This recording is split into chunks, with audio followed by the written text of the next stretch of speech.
I think he still does not want any full-blown war, number one.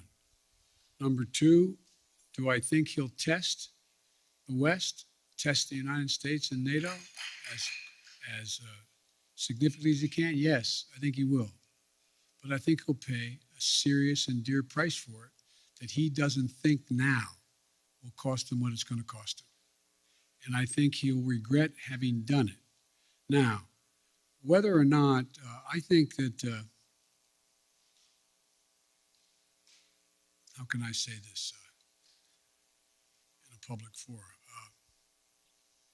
I think that he is dealing with what I believe he thinks is the most tragic thing that's happened to Mother Russia, in that the Berlin Wall came down, the empire has been lost, the near abroad is gone, etc. The Soviet Union has been split.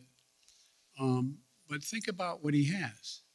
He has 8 time zones, a burning tundra that will not freeze again naturally, a situation where he has a lot of oil and gas, but he is trying to find his place in the world between China and the West. And so I'm not so sure that he has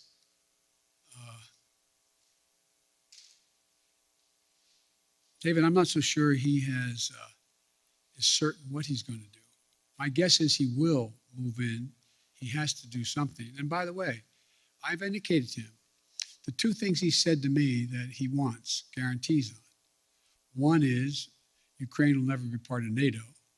And 2, that NATO or there will not be strategic weapons stationed in Ukraine. Well, we can work out something on the second piece, pretending what he does along the Russian line as well, the Russian border in the European area of Russia. On the first piece, we have a number of treaties internationally and in Europe that suggest that you get to choose who you want to be with.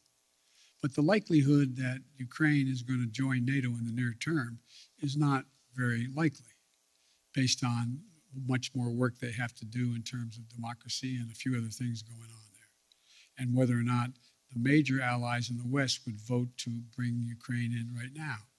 So there's room to work if he wants to do that. But I think, as usual, he's going to,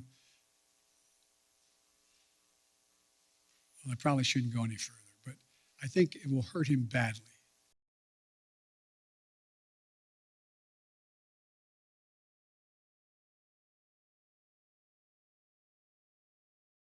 Thanks for watching Bloomberg Quicktake Now. Subscribe to our channel to see the biggest stories the moment they happen from around the world.